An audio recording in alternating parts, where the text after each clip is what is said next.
Ncaa was saying that congratulations on such a good class. Sounds from everybody like it was really done well, and we enjoyed it a lot.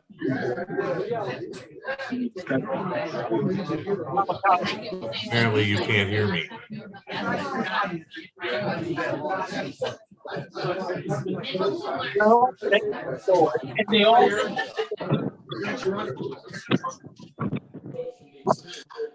Daryl, I can hear you. I'll let him know.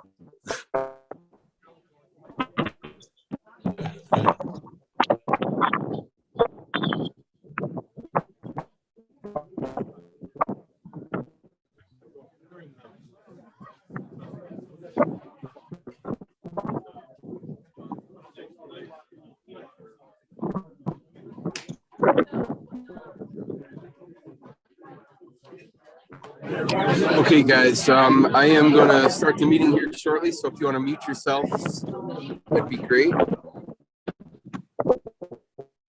Gail, I'm going to mute you because I can hear you specifically.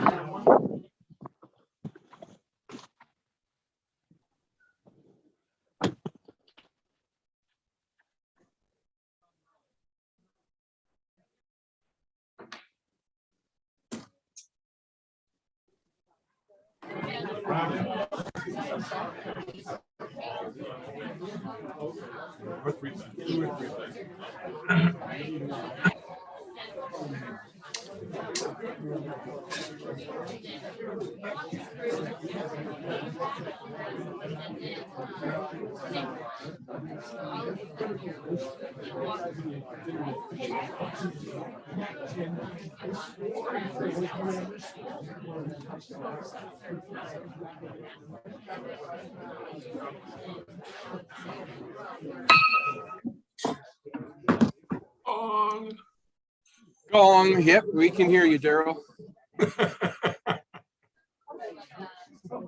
Welcome to the your Friday edition of our Rotary Club. It probably helps to have this microphone on. You heard the booming voice from above. We are hybrid. We've got Daryl, we got Paul and Gail, and everybody here. So let's see, Bill, welcome back. Would you lead us in the Pledge of Allegiance? I forgot. Pledge allegiance to the flag of the United States of America and to the republic for which it stands, one nation, under God, indivisible, with liberty and justice for all. And I don't think I picked on Tim yet. Tim, would you like to lead us in the Four-Way Pact? Four-Way Pact. The way I interact with others, personal accountability with courage and truth. First, I'll have the courage to tell the whole truth. I'll be kind in the way I tell it. I'll be fair and not seek selfish advantage. I'll have an open heart and an open mind. And Jack Lucas, would you give us an invocation? we could bow our heads. Dear God, we give thanks for this day, even though it's raining. We ask a blessing on the guests that are with us and on the Rotarians here and around the world and the projects that they're involved with. Bless this food and this meeting to our use. We ask this in your name. Amen. Amen. Very good. Go ahead and take your seats. And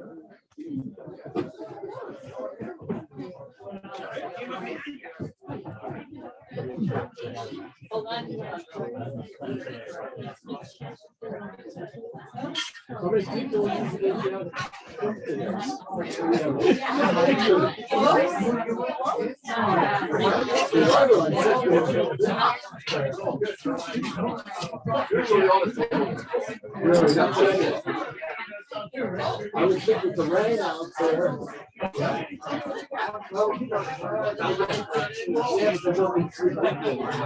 Have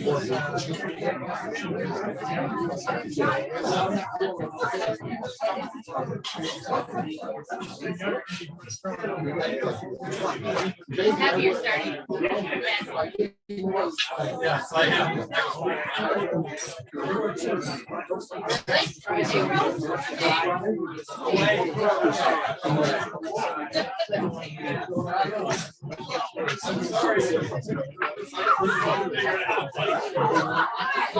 You want another one?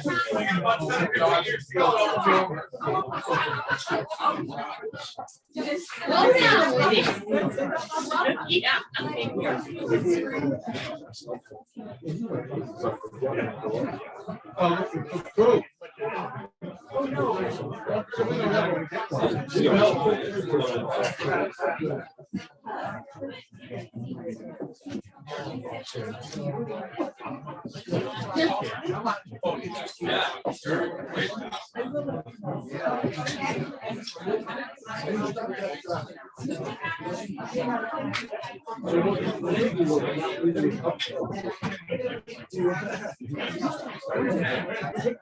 What do you do?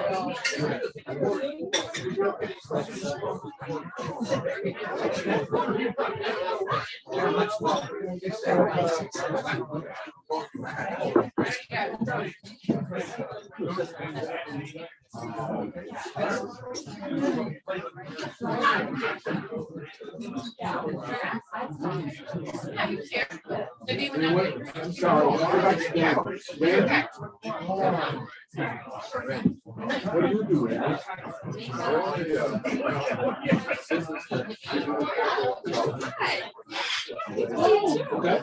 There you go.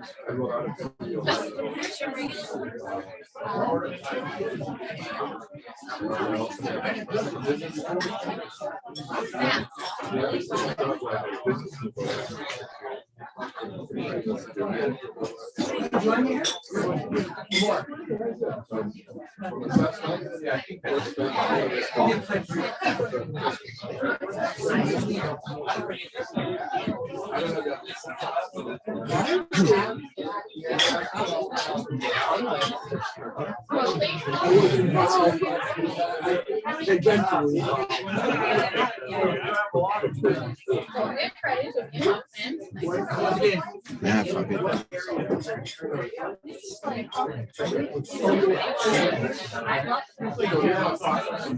One is. There's one here and one here. There's one now.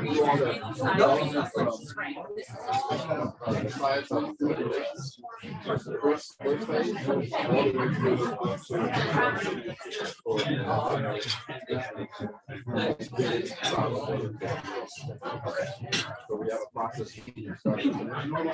Everybody comes to the program.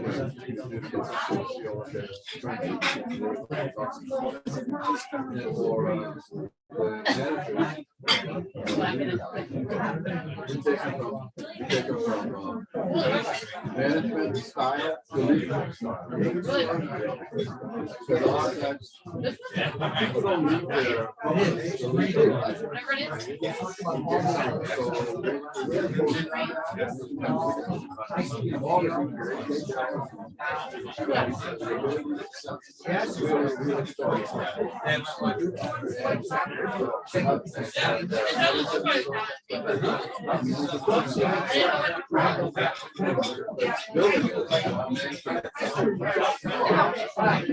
Whatever it all of our programs are more than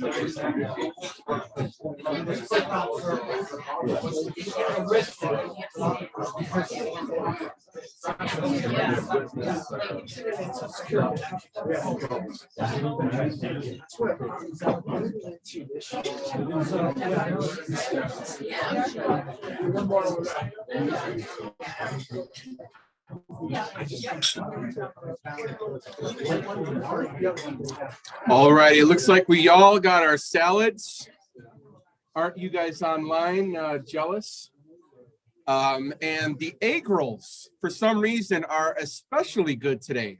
They're not that they're bad other days, they're just exceptionally good today. So kudos to the egg roll roller.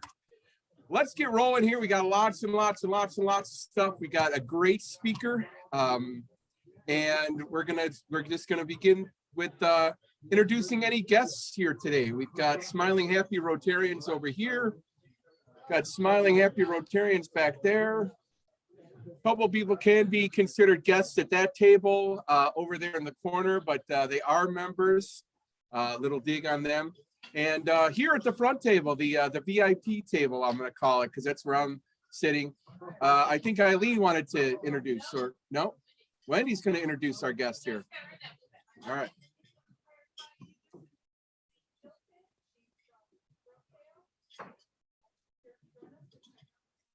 Woohoo! And right here in front, Jack, do you want to introduce our guest, who's also our speaker today? And if I will give you guys time to talk at the tables. Let's try to have some decorum here. Very good. All right, we've got a few different announcements here. I am collecting recyclables. What's it? Oh no, this is Earth Day. Forget it. Earth Day. We are going to be cleaning up Gulf Road over by there by Coles on Gulf Road. Saturday, May 7th. Brian Townsend is leading the charge here. Although he doesn't come here, he still does this every year. He's part of the Village of Schaumburg, and we've got. I know Holly is. She's going to be there. So if you got questions about it, talk with Holly. They provide the bags and the things, and you just got to wear some decent shoes and be ready to do some work, because Holly's she'll get you going there. Now we'll talk about the recycling. You saw it is May 7th, 9 a.m. It is the day before Mother's Day, so you better be there. All right, sounds good.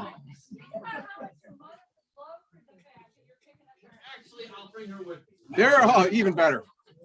You know what? Why don't you bring everybody in your office out to it? You know, get some good people there. All right, so what do we got? We've got recycling, electronics recycling. You saw my old blue bin over there. So if you've got laptops, PCs, printers, cable, stereo equipment, electronic games, cell phones, anything, I'm going to be bringing this for the next 2 Fridays. And Bill already has a couple of things in his car, so you can stick around afterwards. You can take it from one car to the other, and then we'll actually bring it over to the Boomers field on April 23rd. So we got 2 Fridays left to bring in some electronics, and then we'll make sure that they do get recycled. Rotary Foundation minute of the week here. We've got a funding cycle that happens every year. So contribution this year gets invested next year, and then projects will be selected 2 years from now, and then the funds are actually spent 3 years from now. So it kind of gives you an idea of where your Rotary International Foundation money goes. So you didn't know, now you know. That's what I should call it. Hey, how you doing, everybody? Hey, no respect, you know what I mean? We got Rotary in the area. We've got another club that we've been doing some work with, packing some food for Ukraine. They're going to work with us probably on the ECC fishing well stuff. They're in Elgin. It's the Rotary Club of Elgin is doing their Rotary 500 at the end of April. And the second to last thing, and boy, are you going to feel bad when you get to my last one, and you made fun of me here. So the Boys and Girls Club, they take over the barn over there. They've got May 12th, Top Golf, and she showed up just in time. Top Golf is here. Wave, everybody, wave. Hey, Sosie. They are hosting golf for kids, 4 with an E. Get the marketing. You got to look. You got to see it. It's really kind of cool. All right. you know, there's a way to just get involved there. And then the last thing, I believe, before we mention the fellowship, we have some NCAA bracket winners. Yes. And not just that, Tom, we also have checks. Oh, look at that. Look at that. I know he was bringing me up just now, but maybe he wasn't. I know he wants to hold the floor. Yes. Do what you need to do. So in fourth and in third place was Mike Olick. Woohoo! Mike's over there. He got his check. Mike got a check already. The other one was Steve Lamp. Woohoo! He's not here. He told me to collect and make the check out to me. Yeah, All right. I'll take care of it. In second place, Debbie Schmidt. And in first place was John Selke. There you Woohoo! go, John. I'll give him the money. All right. Very good. Very good. And the real winner of it all is Rotary, who thanks to Jim, even though he's giving me nonsense, thanks to Jim for organizing this. It's not easy, but it is a way to generate $3,700 to the foundation. And that's what we're here to do, is generate money. So I was eliminated before I even paid, but that's all right. It's enjoyable. Before we do Happy Dollars, and we'll get to you, Bill, and after Happy Dollars, I think. We do have our fellowship on April 29th, $30. We're going to be at Shout, yeah. The Mod Musical at Metropolis Performing Arts Center, and dinner at Armand's Pizzeria. So is there a sign up that's going around? There is a sign up going around, and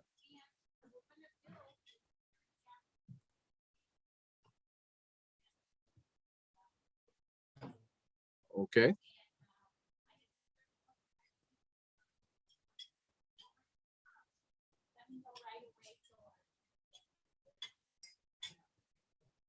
Very good. Very good. Very good. Cool deal. All right. You know what? Those were all announcements. Bill, why don't you come up? Let's do another announcement here. Any other club announcements? Come on up and get in line.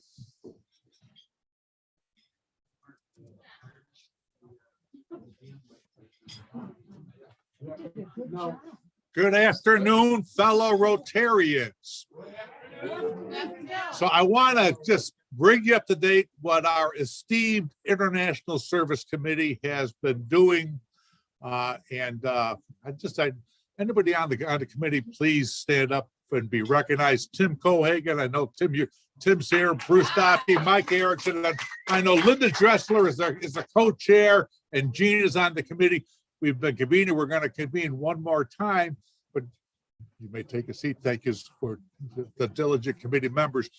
We have the awesome task of designating our remaining funds. Now, we have depleted pretty much all of our cash budget, but we still have $11,152 of district designated funds.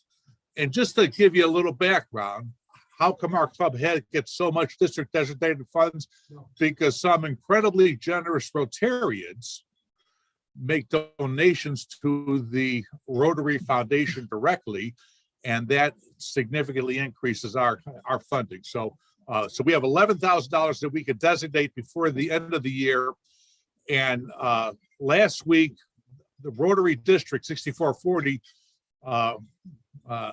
allowed district-wide that typically the district designated funds had to have a matching cash element, and we don't have any cash left. But they, in our budget for the International Service Committee, but they say, hey, for these 3 projects, you will not need a cash match. And one is disaster relief, which we could designate for the Ukrainian relief effort. Second one is peace building. And the third one is End Polio Now. So those are 3 funds that we can contribute to.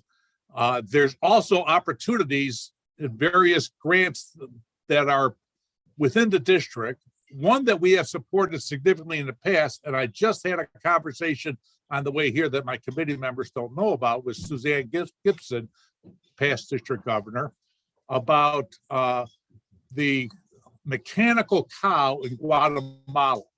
And just to remind you all, this is an awesome major grant that was led by Narayan at the Barrington Breakfast Club, about $500,000. And what it is, it produces soy milk in Guatemala. And the Guatemalans are especially sensitive to dairy, but it's an incredibly great ecological project, nutritional project for such a poor country. And what they just got an anonymous donor who is willing to come up with significant cash. And PDG Suzanne Gibson asked if our club would be willing to give any of our remaining district designated funds. We're going to be convening our International Service Committee meeting again in 2 weeks to determine that about possibly supporting them again. We think it's an awesome project.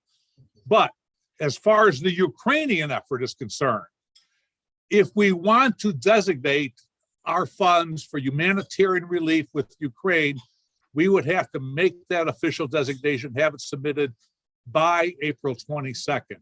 And the committee convened that what we would like to do, and we have the authority to do it, by the way, but I want to run it by the club, is to designate approximately $7,400 to the Ukrainian relief effort. We think it's an incredibly worthy cause. This is money that they desperately need to do this. This is money that Rotary International is going to be behind, make sure that the stewardship and the money and the funds are designated where it's needed most. And that was the recommendation of our committee. We're going to go back in the next couple of weeks as far as the remaining $3,700 to see how best to utilize those funds. But I did want to apprise you that our funds, that each of you, when you contribute that $30 a quarter to the Rotary Foundation and the more generous contributors here, this is how we're planning on deploying these resources for the betterment of humanity. So just wanted to give you a heads up about that we're going to be hopefully designated $7,400 in the next couple of weeks. Thank you very much. Any questions, please see me. Thank you.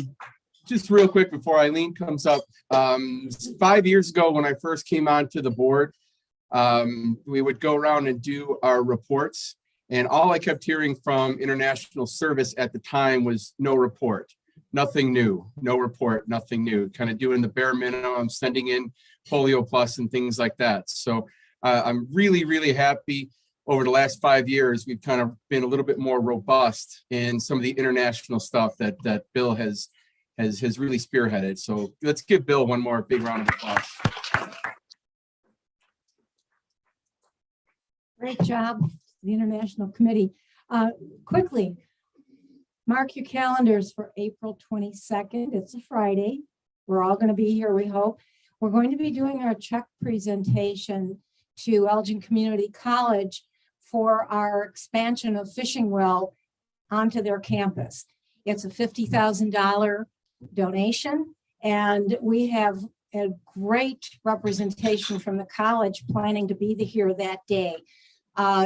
Thank you, Bruce, for helping to shepherd all the documents through. And Glenn, we just signed off on our end of the documents today.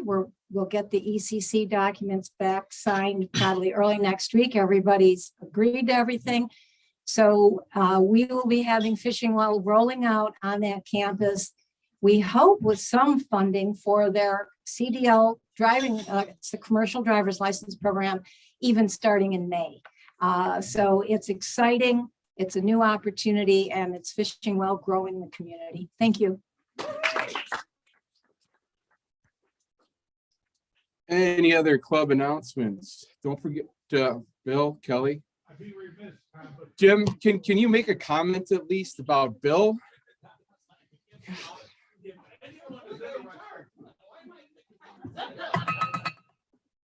Sorry, go ahead, Bill. If anyone is interested in doing microloans, years ago we established a Kiva account. I know Bill Landwehr managed that account for years and years. And so we have about $500 left to deploy right now. The account's activated. My wife Jeannie would love to partner with a Rotarian or a spousal Rotarian or you could do it on your own, but it's a great way to loan $50 here, $100 here, $25 there to people in need throughout the world. That's a lot of fun.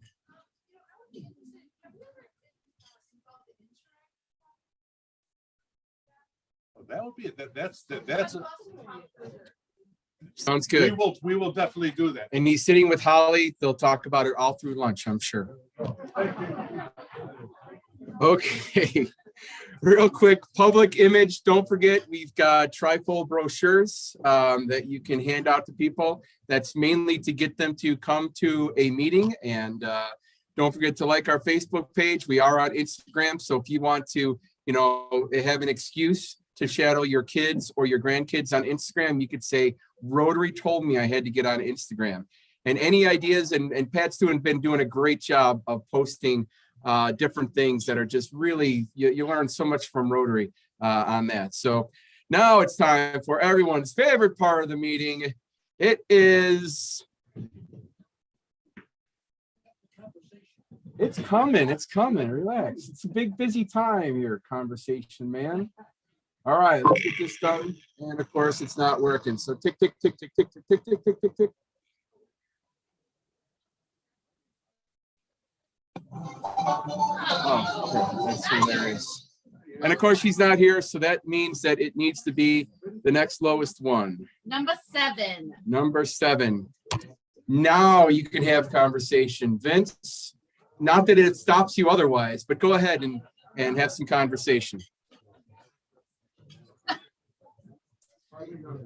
Oh. Jack of Diamonds. Jack of Diamonds. Yes, I think I've done this presentation. That time on Zoom.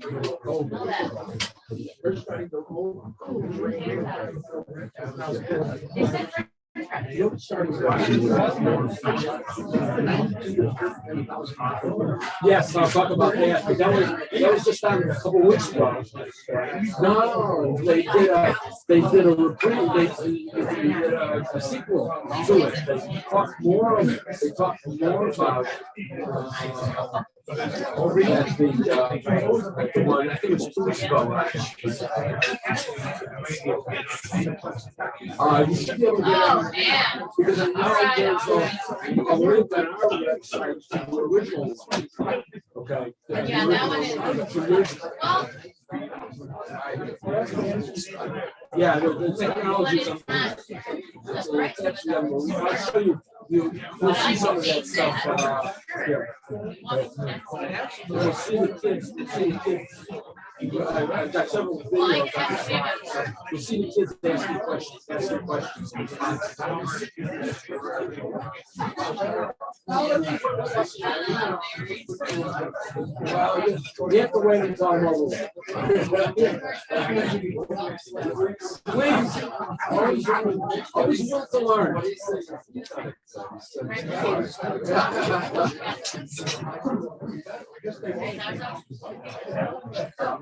I'm always excited.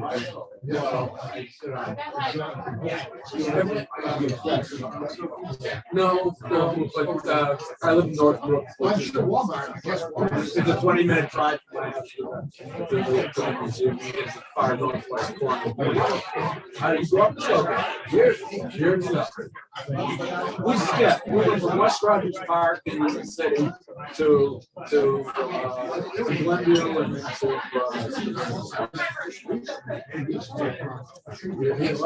I have.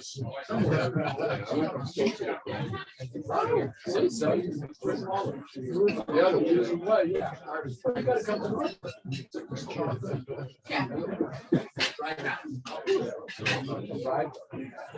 that's why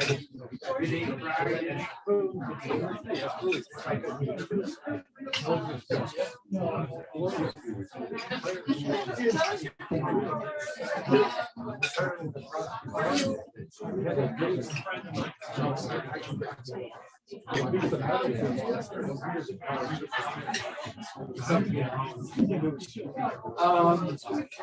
originally the museum was started as a small storefront on Main Street. They were able to raise enough money to build a current one. He and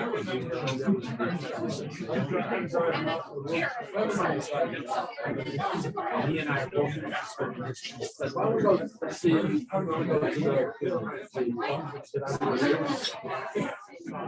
sounds good. Looks like so we had this is before the museum was even open. We had like a house the educational art very small. So they were like professors from basically all over the world. There's a fellow by the name of Peter Hayes, who's retired from Northwestern. He's an expert on one aspect of it.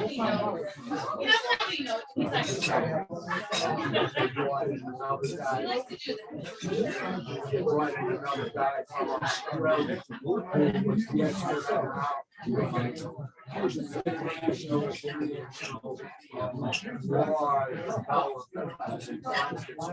etc. After the trial we had a guy who got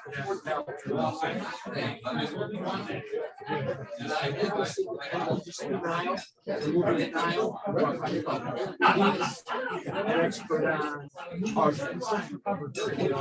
So we had all these people and teaching us 20 week course, 3 hours a day, 3 hours a week, Friday, reading material one place. And it was great.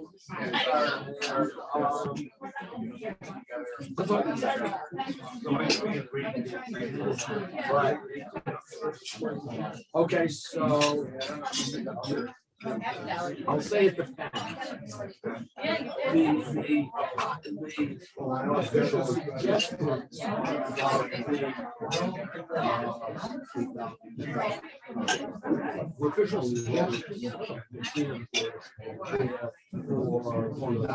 main expedition in the history of the Holocaust.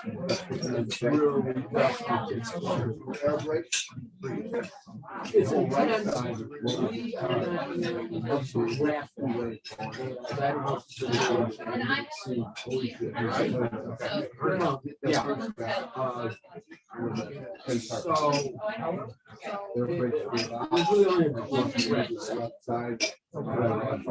we're not nearly as good. The decision was made because we don't want to put people off. We want to really teach them. When you see a lot of horrible stuff, your mind sort of gets done, still curtain drops, and but again, it depends on the kid. I mean, I started taking my grandson, one of my grandsons, when he was 10 years old, because he was really interested. He's probably been there 10 times to the museum, because we have different, other experiences that change. He eventually got his now sophomore in high school, and they created a team board, And it was, I'm very proud of this. He got interviewed and his brother was what was going on.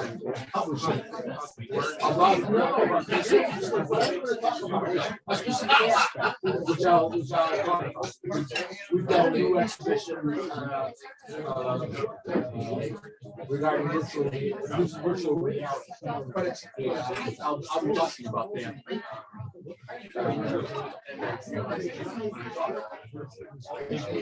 So, you know, I'm pretty excited. He's interested in something and he's actually going over it. So I got to get him to quote him several times in the article. You know.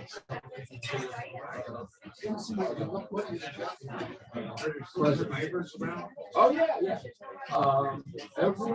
Every field trip that comes and sees meets with us, you know, on a field trip, meets with a survivor.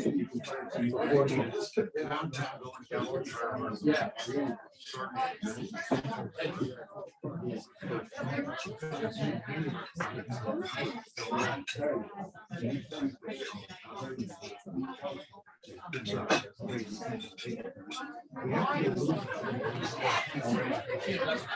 Well, that was the whole point. And now what we do also, like, we're afraid to bring a lot of these survivors. We're afraid of the COVID issue. They're more susceptible. I mean, we talk about the age people over 5 dying. All right, believe it or not, I got a little frazzled up here. It might have been the presentation that Bill Kelly gave, but I did forget to do happy dollars. Yes. So before we bring up our happy Scappy Fine Master, is anybody happy for happy dollars today except for Bill? Sosie.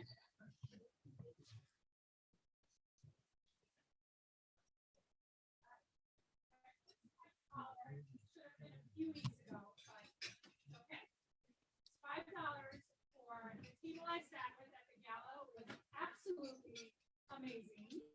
So happy dollars to that. Cool.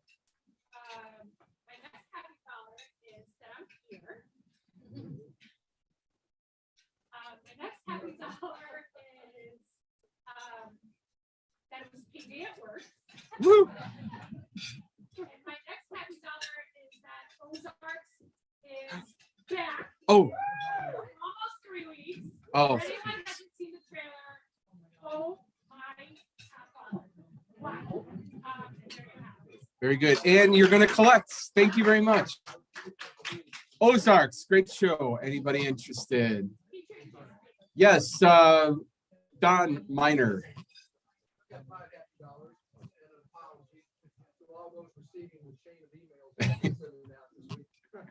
But we are at a point where everything is ready to go for this award ceremony at Hoffman High School on the 20th of April. We've got the media release out. It's in the process of being sent out by the other folks. 211's just really thrilled about it, so we're excited about that. And so it's a good start to celebrate on the 20th. I did invite all the toolkit donors. If anybody else would like to go, I got to get a number. I got to get an idea of the capacity of what that shop will hold and numbers coming in. So if you are interested in attending the 11 o'clock to around noon ceremony on the 20th, let me know, and I'll try to get you on the list. Debbie Schmidt had your hand raised before. Woo! So I enjoyed a long birthday weekend in Florida. So I might birthday on Friday, but it was on the beach. We have been working very hard at Ncaa Health to legally unwind Ncaa, which means today there's no more Ncaa. There's signs out there everywhere. We are now essential Illinois, commercials on TV and whatnot. I'll just say it's a lot of work behind the scenes. We will continue for all of you who come to Ascension Healthcare, feel no difference, but it's been a nice milestone to say that. Obviously, the NCAA for winning was good. I would have to tell my secret. John Sullivan and I were texting back and forth, and at the end, John said, "Congrats, Deb." And I knew that the spread wasn't in yet, so he thinks that I won. No, don't do that. Okay, I'll have to check the app. yeah, that's right.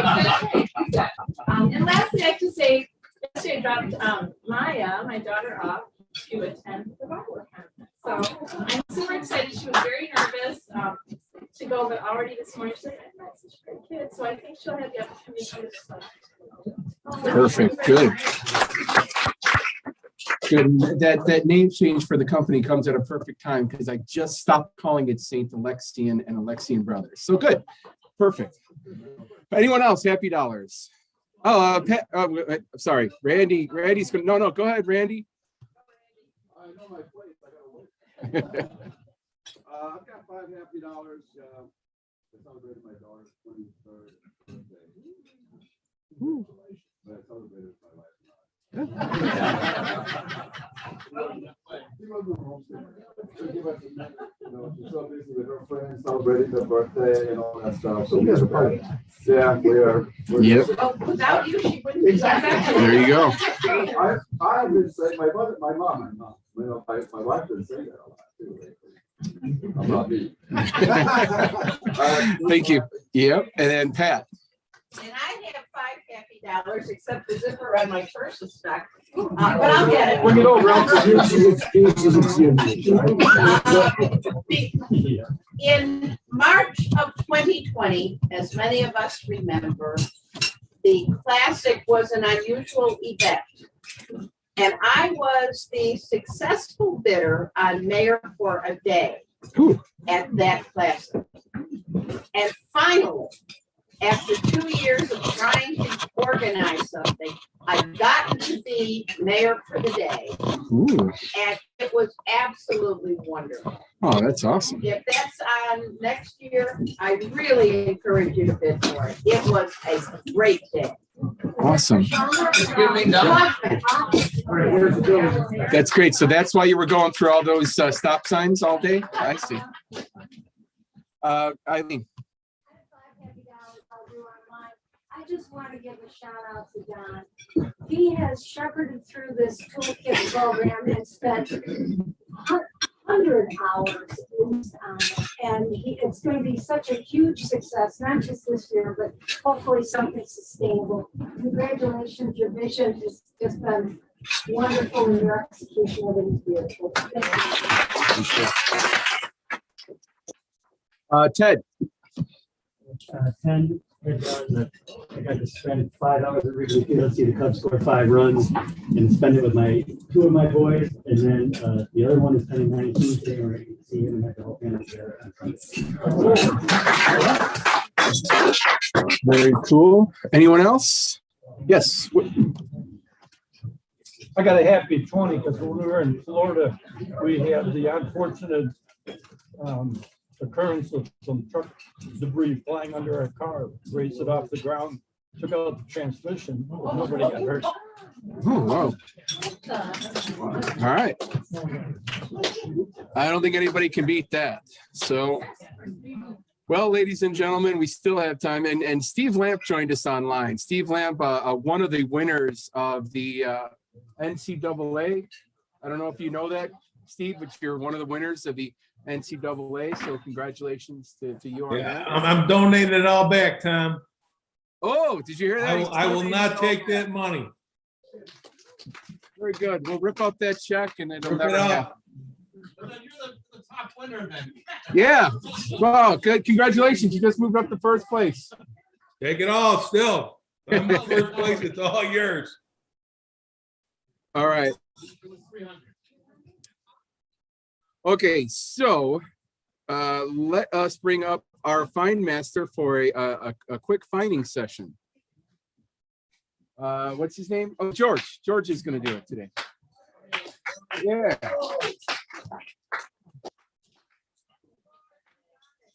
Oh, man. Got 2 3-minute stops. 2 3 minutes. Boy, are you all in for a treat today. You brought Trish? Nice. I'm not finding you for that. That's fantastic. So to all our guests, I'm the fine master. So, fine mastering is this old tradition of gathering some of the finest people from the town into this room and then picking on them for whatever little mistakes they might have made during the week or even in the last 15 minutes and highlighting that and then taking whatever money they have in their pocket today, take that away from them And then we take that money and we give it to a complete stranger. So, I mean, it sounds good. I mean, it seems fair, but, you know, we do it just to have a little fun. So today, Bill, you know, you need to come more often. So we got a $5 cap. Every fine's $1 unless otherwise noted. How about other people who have been fine masters collect? So Roger, Jim, is that it? Anybody else? All right, thanks, Glenn. That's perfect. All right, so, you know, it's always hard to find ways to find you guys. So I had to come up with something really lame. And do you know what special day today is? Anyone? Other than Friday? It's actually National All Is Ours Day. Like, seriously? Like, do they have a thing for every day of the year? Is there like a special day every day? There's a website.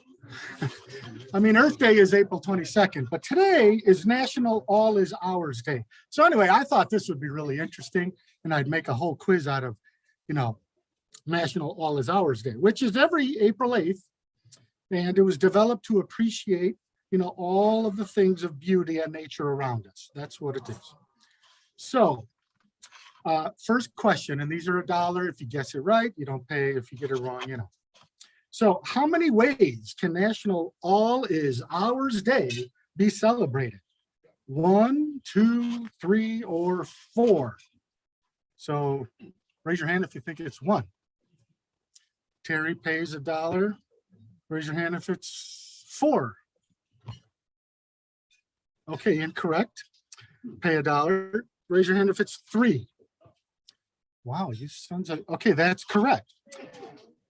So these are the ways you can celebrate by appreciating nature. You could celebrate all things around you. That seems pretty general.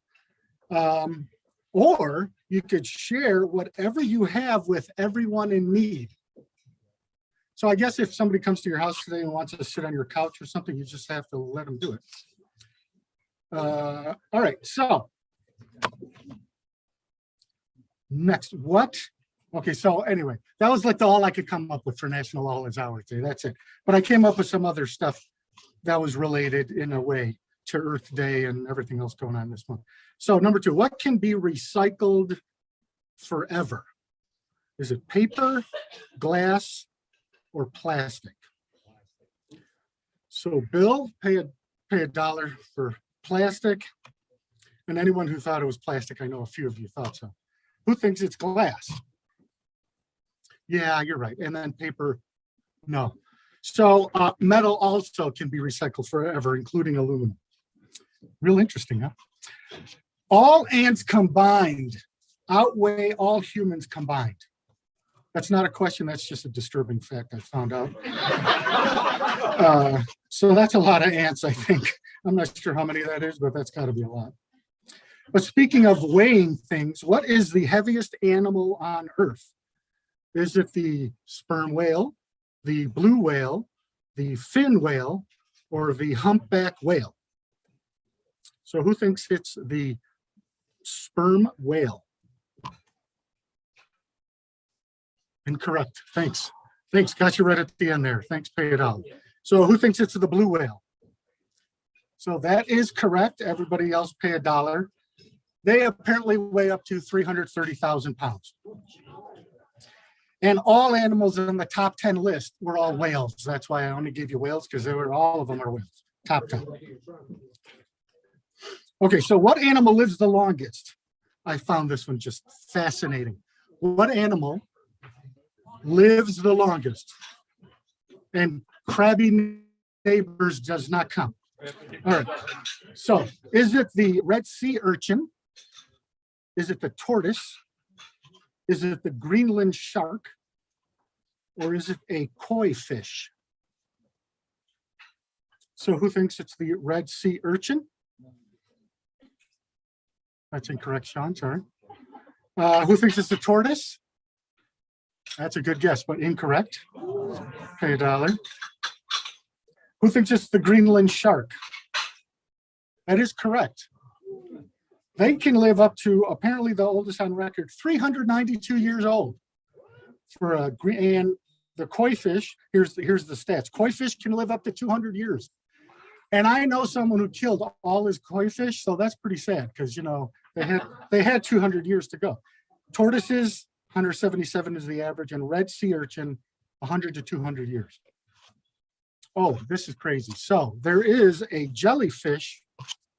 I'm going to not pronounce this correct, but it's the Turnitopsis dorni or something like that, is biologically immortal. So apparently this jellyfish can revert back to an earlier stage in life, hang out there for a while, and then go back if it wants. Go figure. Yeah. So if we should be researching anything, we should be poking into those things and trying to get DNA out of them. Anyway, okay, here we go. Yeah, this is getting better, Tom. All right. The Hyperion is a specimen of the sequoia tree found in the Redwood National Forest in California. It's the tallest currently living tree. How tall is it? So is it 310 feet, 380 feet, 395 feet, or 410 feet tall? So who's going with 410? Incorrect. All right, who's going with 395? Thanks, Jim, for your dollar. And Eileen, I caught you. Dollar over there. How about 380 feet? That is correct. And it's also estimated to be 600 to 800 years old. 600 to 8. So can you imagine if that greedy kid in the children's book, The Giving Tree, found that tree? I don't know if you guys know that book. Look it up. That was a funny joke. That was my best damn joke the whole time. Wait, table. All right. Anyone still alive? You are, right? Because I know a lot of you got things wrong. All right, cool. How old is the Earth? Here we go. 1 million, 100 million, 4.5 billion, or 7.6 billion. Why are you up here? Trying to rush you along. You're going over time, that's why. Doesn't matter. Who thinks it's 1 million? Oh, I believe Sosi was like, man. Okay, how about 100 million years old? Okay. How about 4.5 billion years old? That's correct. Not 7.6 billion. I got one more, Tom. All right. Oh, this is fascinating. Fascinating. I read it. It's amazing. You better not say a word. Don't give them signals either. Hand Nothing. signal. All right. The Earth is constantly spinning. You probably all knew that, right? How fast does the Earth spin at the equator? So is it 1,000 miles an hour, 2,000 miles an hour, 3,000 miles an hour, or 0? All right, so who thinks it's 1,000 miles an hour? That is correct. Everybody else pay $1. So apparently it spins at the equator at 1,000, and then the closer you get to the North and South poles, it slows down to the point where it's not spinning at all if you're at the North or South pole. So I suggest if you have vertigo, you move to the North or South pole. It's got to help. I'm going around and she wants to do a bumble.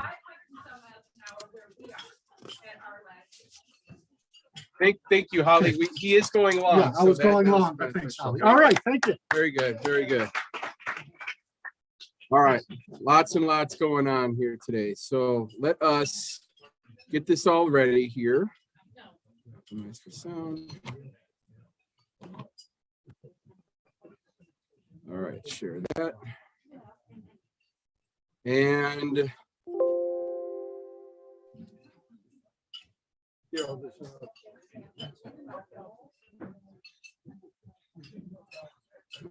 see? Oh, there we go. All right. Mark, if you could come up. Ladies and gentlemen, little do you know, when you're the president, you have some discretionary funds that you can give to a cause. And when I heard about what Mark was doing with the foundation and the Holocaust Museum, we did donate $250 from the club to his museum.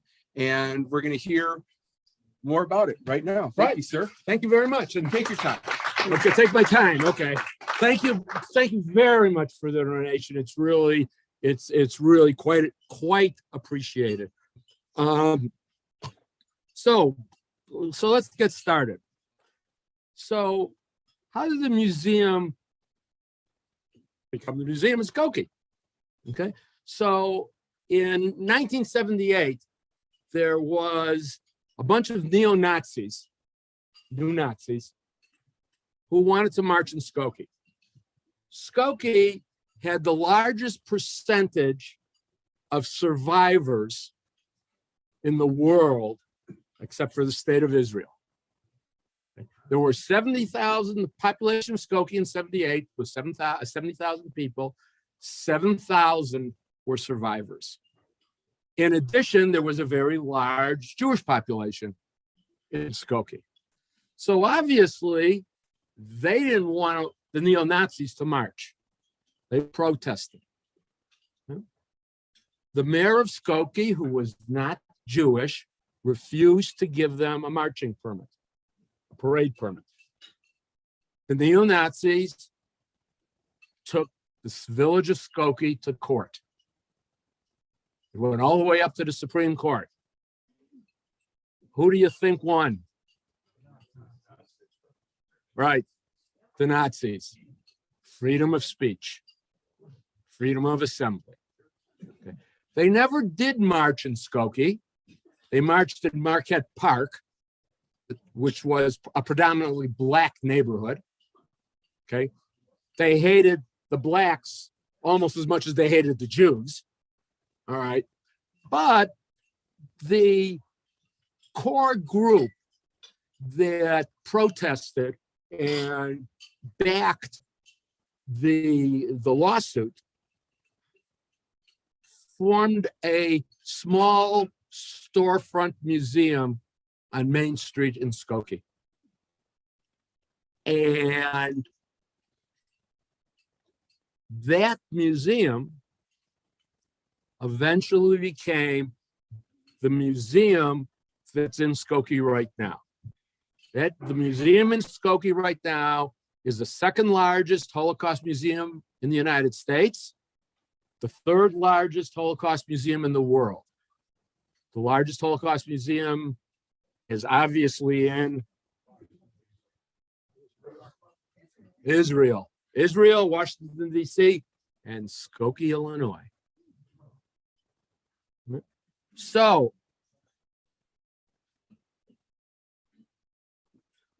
what we try to do is, it's dedicated to the memories of people lost in the Holocaust. And we want to teach people that they have to take a stand against hatred, bigotry, and prejudice. So when I'm a docent at the museum, by the way. I'm not one of the big shots that, sit in their office. I take groups around, field trip groups around. And when I have a group of kids, I tell them to remember 3 words as we go through: choice, bystander, and upstander. So prior to COVID,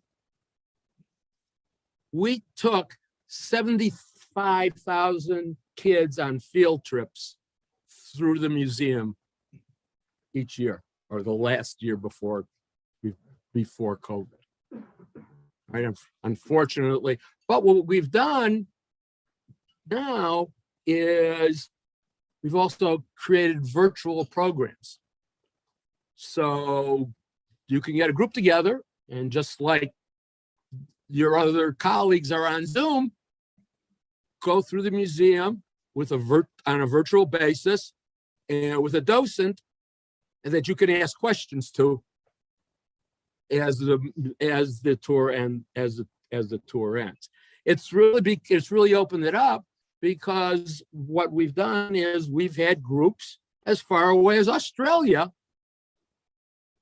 go on a virtual field trip, with us.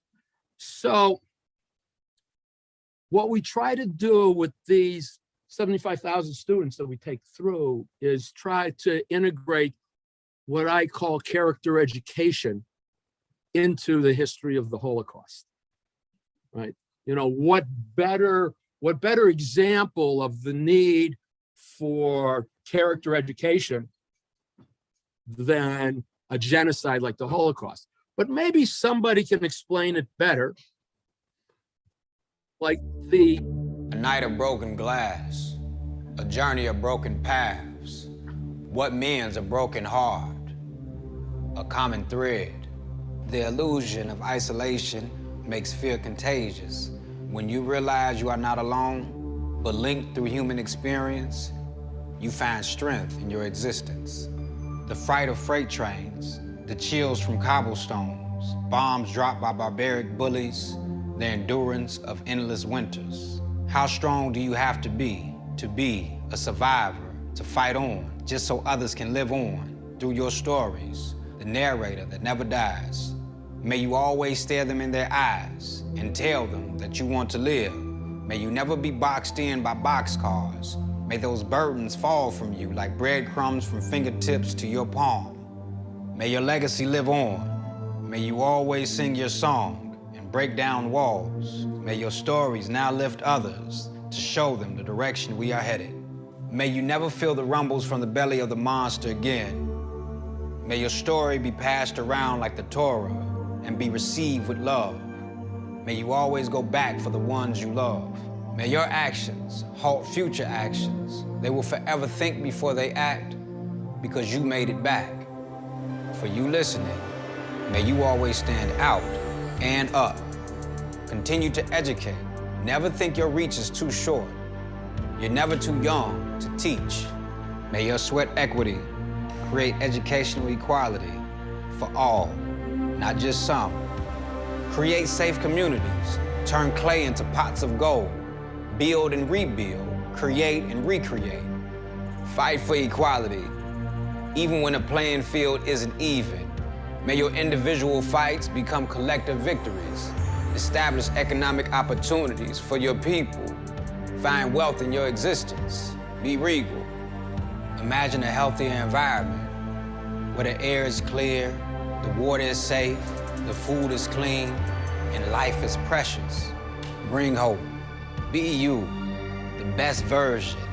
Be an inspiration for those waiting on one. Never just be a spectator. Be greater. Be the answer without a question. Learn from lessons past. Take a chance. Grab a hand. Give a hug. Use your voice. Use your art. Take history to heart. Take a stand for humanity. Never be silenced. Be a survivor. Be an upstander. Be the answer.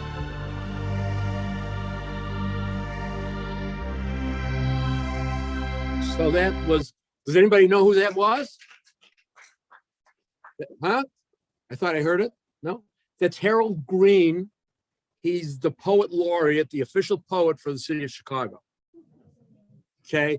Now, I've been told, because I get different stories from everybody, that he wrote that in 15 minutes and it goes up to 2 days. Either way, it's pretty compact. It's pretty amazing that he was able to put something like that together in such a short period of time. So I think he's explained what better than I could, what we mean by character education. Talked about humanity, didn't talk anything about the Holocaust. Okay. Our tagline generally is remember the past, transform the future, take a stand for humanity. So in addition to do I have a cursor here? Do we see it on here? No. Okay. The upper left hand and lower left hand pictures are pictures of two recent galleries that have just been added to the permanent exhibition on the history of the Holocaust about Jewish armed resistance. Many people believe that Jews in Europe did not resist. There was a phrase when I was growing up in the 1950s, okay, why did you go like sheep to the slaughter? Okay. That's totally untrue. There were uprisings in the ghettos, which the bottom left-hand corner is a replica of a bunker in the Warsaw Ghetto. There were partisans doing guerrilla fighting in the forest, which is in the upper left-hand corner. Right? So we wanted to dispel that rumor. There are a lot of myths going on around about the Holocaust, even after 80 years. And we want to dispel that. What you're seeing on the picture on the right is in the concentration camp gallery, the uniform, it's a real uniform that was worn by a prisoner in a concentration camp. Okay, and the little things on the right over here are designations and badges, because the Nazis didn't just target Jews. Okay, they spit it out. It's tough when a docent can't talk. Okay, they targeted first their political opponents: communists, socialists, Christian Democrats, Jehovah's Witnesses, what you would call gypsies, properly called Roma or Roma Sinti. I was told that there were homosexuals. It's not the right word to use right now, but that's what they used then. Okay, so it wasn't only Jews, right? And what I pointed out is the Nazis, when they brought them into a concentration camp, they put an identification on them, an identification badge, I'll call it, as to what group they belonged to. As I said, somebody told me there were 30 groups. I don't know what the 30 groups were, but it wasn't only the 6 million Jews that were murdered. There were millions of others murdered also. So I was asked at the table, my grandson, I don't remember, grandson is 10 years old. Is it appropriate for me to bring him to the museum? Right? Obviously, for obvious reason, it's a really great question, because first of all, there's some graphic stuff. We have tried to limit it because we don't want to make people drop a wall in their mind when they see something graphic, especially kids. So what we suggest is that only kids 12 and over in 7th grade come to the museum to see the main exhibit on the history of the Holocaust. Obviously, it's a parent's discretion. You know, what's the kid? We don't know what all the kids are. As I was telling this gentleman before, when my grandson was really interested, and I brought him there when he was 10 years old. He's been to the museum about 10 times. He always asks me, okay, what's new? Okay. He's now a sophomore in high school. They have a teen board at the museum, okay, with high schoolers. He was interviewed by the equivalent of the Israeli Associated Press. And in addition to the president and vice president of exhibitions and education, he was interviewed also, okay? And the article with his name and mine, as a matter of fact, appeared in a number of Israeli newspapers, both Hebrew and English editions. So the point I'm trying to get to here is we don't want to exclude the younger people. So there's an exhibition called Make a Difference that's specifically designed for 3rd through 6th graders. And that's what you're seeing here. Right? There are interactive computer stuff, that's a technical term, you all know it. Okay. Interactive computer stuff in really on all 3 sides there. That's very little to do about the Holocaust itself. More designed for what I call character education. So, and we have tours designed just for 3rd through 6th graders to go through the exhibit on character regarding what we call Make a Difference. The exhibition is called Make a Difference. Here we go again. The exhibition is called Make a Difference. All right, and it is good. There's only a little bit about the Holocaust. There's some survivor stories on videos for a few minutes that they can, again, it's a question of touch screen, all that stuff. But as the word I use, they've been cleaned up. There's nothing graphic about these, and they're trying to make a point about what you should be doing, just like Harold Green was talking about. Right. So they're, museums, in order to survive, have to change. Okay, you can't just have the halls. We've got a 60,000 foot facility. You can't just have the whole facility dedicated to this one thing called History of the Holocaust. We've modified that. As I said, the Jewish Armed Resistance is a relatively new set of galleries, but we have space dedicated to traveling exhibitions. So the first one on your left, everybody know who Adolf Eichmann was? Anybody not know who Adolf Eichmann was? Okay, Adolf Eichmann was a Nazi lieutenant colonel, right? And member of the SS. Sure, everybody knows who the SS is, or I'm making an assumption here, even though you know what happens when you assume. Okay. And what I like to call him, he's a guy who made the trains run on time. Okay. All the killing centers, there were 6 killing centers. There were 40,000 camps, but there were 6 killing centers, all located in occupied Nazi Poland, Nazi-occupied Poland. All right, so we got to move all these Jews if we're going to kill them. But there were 40,000 camps. Most of them were labor camps, slave labor camps. I'm not saying that people didn't die in the other camps, in the labor camps. They sure did. They died of disease. They died of overwork. They died of exposure. They died of beatings. They died of torture. Some of them even had small gas chambers.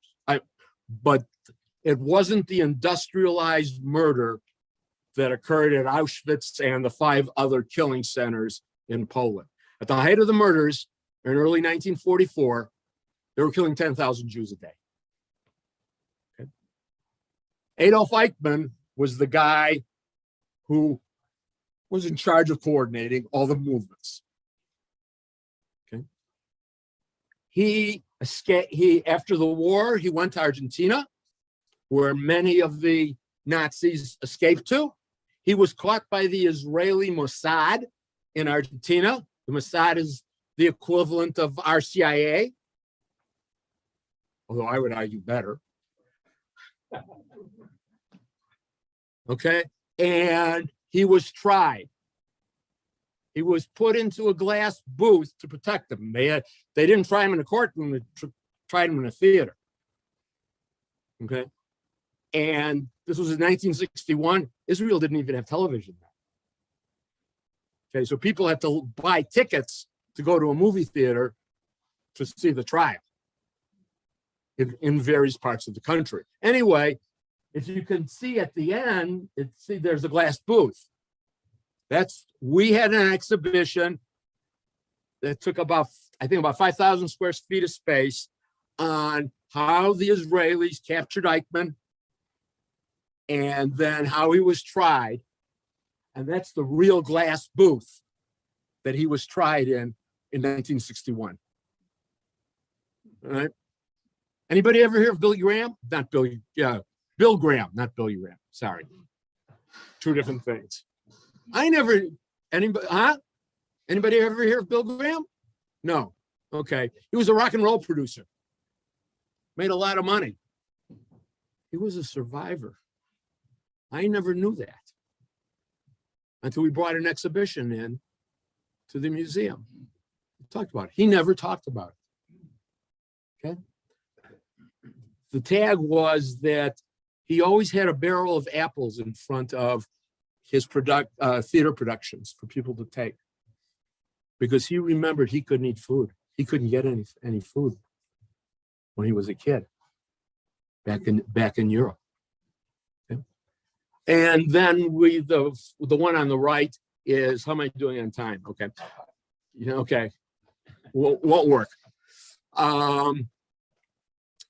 The other exhibition is about a photographer who was commissioned, if you will, by the Nazis to take pictures for the Nazis in a ghetto called in the city of Łódź in Poland. But he took extra pictures and he buried them. He buried 6,000 pictures. 3,000 of them were, survived, if you will. And we had an exhibition showing that. So, talk about upstanders. We honor people who helped. In Israel, they have a phrase, the righteous among the nations. Anybody see Schindler's List? Okay, so he's referred to as a righteous among the nations. He's doing something to help. He's being an upstander without being paid to help Jews escape, not go to concentration camps, etc. Okay, Israel, in order to be righteous among the nations, honored as a righteous among the nations, you have to be totally vetted. Very difficult. People have to supply documents, etc. There are 25,000 people that are approximately that are honored in Israel. Okay, sounds like a lot, but when you consider how many hundreds of millions of people there were in Europe at the time, it's really kind of small. So we sort of do the same thing. We call it the Pharaoh Fountain of the Righteous. Okay, and those plaques are plaques of people who are upstanders, who are righteous among the nations. You won't see the fountain now, it's too cold. All right, so in addition to this, because of the fact that we want to give character education, a number of years ago, we created a Take a Stand Center. How to be an upstander, people who were upstanders. And the heart of the Take a Stand Center is the holographic theater. So there we have interactive holograms. We beta tested those with the University of Southern California Shoah Foundation. Shoah Foundation was founded by Steven Spielberg to take testimony back 30 years ago. He took 50,000, I think it's 52,000 testimony, but videotaped. Okay, now they're doing it this way.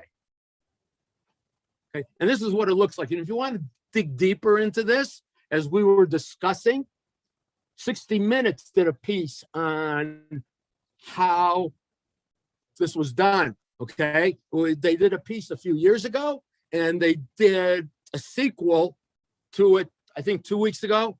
2 weeks ago? Yeah, they did a sequel 2 weeks ago. The line that gets me the most, Leslie Stahl was the reporter, and she said, "This is the most unusual interview I've ever done. I've never interviewed anybody who's been dead for 2 years." Okay, they're asked 2,000 questions over a 5-day period. Now, these are older people. These are people in their 80s. This is tough.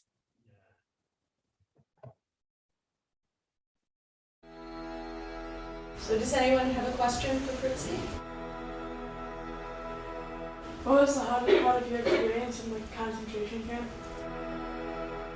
I thought I would die when I was walking towards the gas chambers. I thought I would die when I didn't have enough food. I tried to hold it in, but there was a point where I just asked my question and I just couldn't hold it in anymore. It felt like Fritzy was right there on the stage. I didn't know. If my teachers didn't inform me that it was a hologram, I would have known. Fight for someone else's rights. Walk around this gallery for the next few minutes. See who interests you, see who inspires you. Victor Pineda, he raised awareness for people with disabilities, and he said that even though you are disabled, you are not stripped away of your human rights. I think Malala is especially inspiring for me. She's just such a great role model for girls and women. There's not a lot of people like that in the world today, and I think that the more that there are, the better the world will be. The world needs people to stand up and help others who are in worse situations.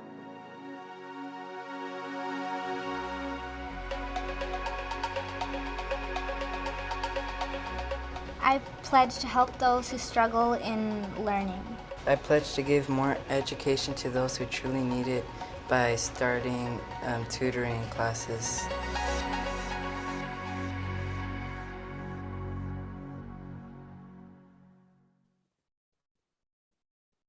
Oops, went too far. So these are two other spaces. One is called the Room of Remembrance, which you see in the dome here are first names of people who were killed, were murdered in 3 languages: English, Hebrew, and Yiddish. Only first names, because people can identify with first names more than they can with last names. The other picture is basically a quiet space, what we call the Room of Reflection, the Hall of Reflection. So we do a lot of things other than take kids on field trips. Okay, we bring in teachers to teach them how to teach the Holocaust. Right? We have trunks, teacher trunks with all sorts of stuff in them, lesson plans, books, videos that we loan out to teachers, and they're age appropriate. Middle school, high school, elementary school, right? And we, as I said, we host conferences. Every cadet in the Chicago Police Academy has to come to the Holocaust Museum. And that's expanded to other police departments and Cook County correction officers. And in the morning, they learn about the Holocaust, and then we take them on tours in the afternoon. And then they hear from a survivor. Like Aaron Elster. If you saw Leslie on demand, he was the man that she was interviewing, that Leslie Stahl was interviewing. Unfortunately, passed away about 6 years ago. That's why. So we also have something called Student Leadership Days, where we bring kids in, again, on an age-appropriate level, to discuss not so much the Holocaust, but character education. And they're there for virtually a whole school day.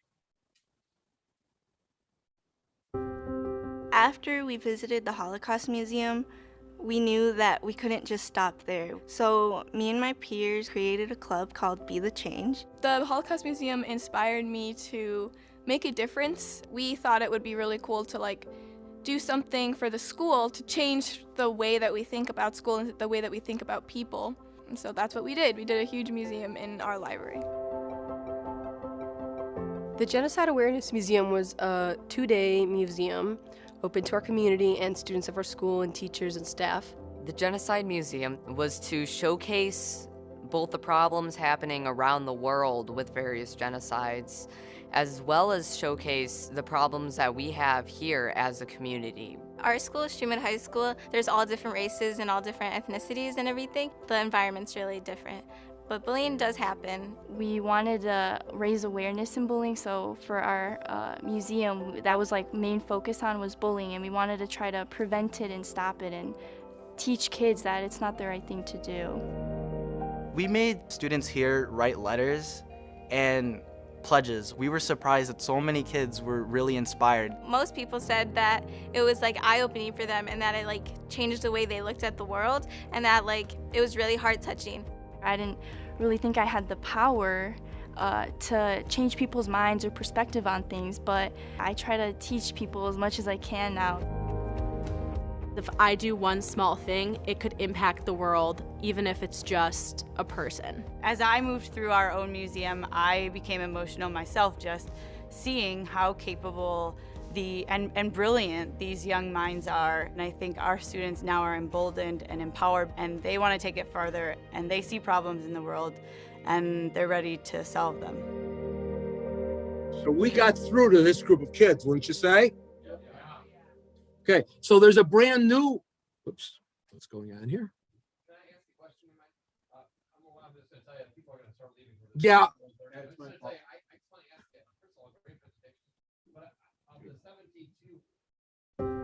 That's all. Yeah, we still have in Skokie.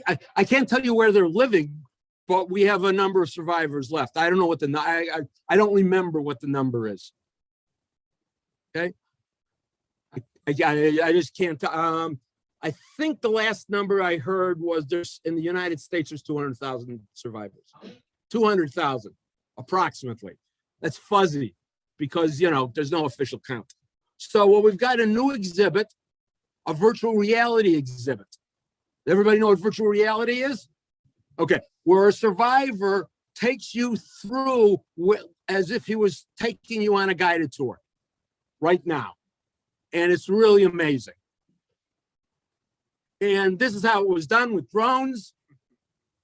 Okay, and this is a former president of the museum who is one of the VR people who take you through their experience.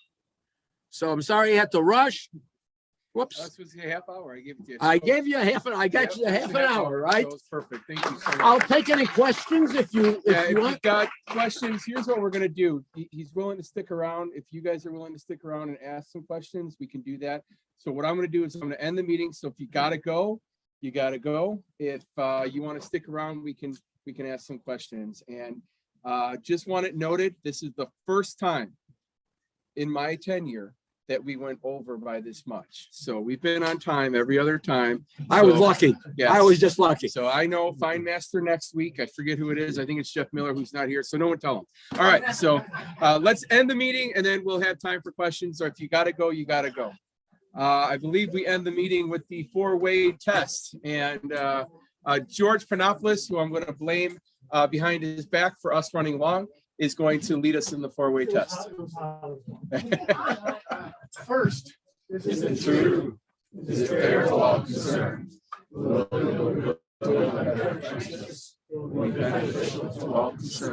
I hope we can take everything we learned today and everything that's in our hearts as Rotarians and go out and serve our community.